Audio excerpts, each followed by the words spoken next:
اعوذ باللہ من الشیطان اللعین الرجیم بسم اللہ الرحمن الرحیم۔ السلام علیکم یا علی مدد۔ مومنین و مومنات کی خدمت میں بے انتہا مجرب ترین وظیفہ و عمل لے کر آئے ہیں۔ یہ اس قدر مجرب ترین وظیفہ و عمل ہے کہ یہ وظیفہ جسے مومنین نے پیشانی کو سجدگاہ پر رکھ کر فقط 99 مرتبہ پڑھنا ہے، یہ آپ کی زندگی کو بدل دے گا۔ یہ اس قدر آسان اور جلالی ترین وظیفہ عمل ہے کہ ادھر آپ وظیفہ شروع بھی نہیں کرنے پائیں گے، آپ کے ہاتھ خداوند متعال کی بارگاہ میں اٹھنے بھی نہیں پائیں گے، آپ اپنے لبوں کو اپنی حاجات طلب کرنے کے لیے جنبش بھی نہیں دینے پائیں گے کہ خداوند متعال آپ کو بے پناہ عطا کر دے گا۔ اگر آپ بیمار حال ہیں تو بیماری کے خاتمے کے لیے، تنگ دستی کے خاتمے کے لیے، کاروبار میں ترقی کے لیے، نوکری نہ ملتی ہو تو نوکری کے لیے،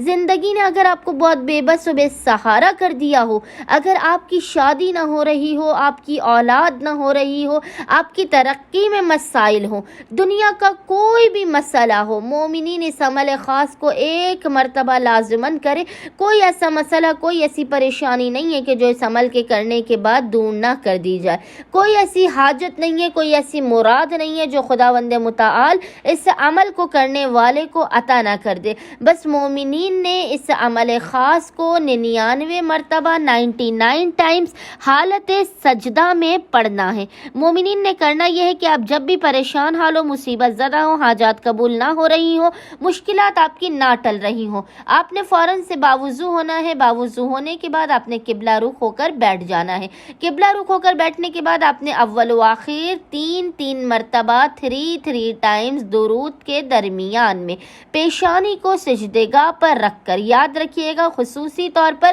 پیشانی کو سجدگاہ پر رکھ کر آپ نے حالت سجدہ میں 99 مرتبہ 99 ٹائمز روتے ہوئے، گڑ گڑاتے ہوئے، اشک بار آنکھوں کے ساتھ 99 ٹائمز آپ نے جس ذکر کو پڑھنا ہے وہ ذکر ہے یا ذل جلال والاکرام، یا ذل جلال والاکرام۔ اس بے انتہا مختصر و مجرب ترین عمل خاص کے صدقے میں خداوند متعال مومنین کی ہر حاجت کو انہیں ان کے ہاتھوں کو اٹھانے سے پہلے عطا کر دے گا۔ امید کرتے ہیں اکثریت مومنین اس بے انتہا مجرب ترین وظیفہ و عمل کو لازماً کریں گے اور ہمیں اور ہمارے خانے وادے کو اپنی خصوصی دعاؤں میں نام لے کر یاد رکھیں گے۔ اللہم صلی علی محمد و آل محمد و عجل فرجہم اجمعین۔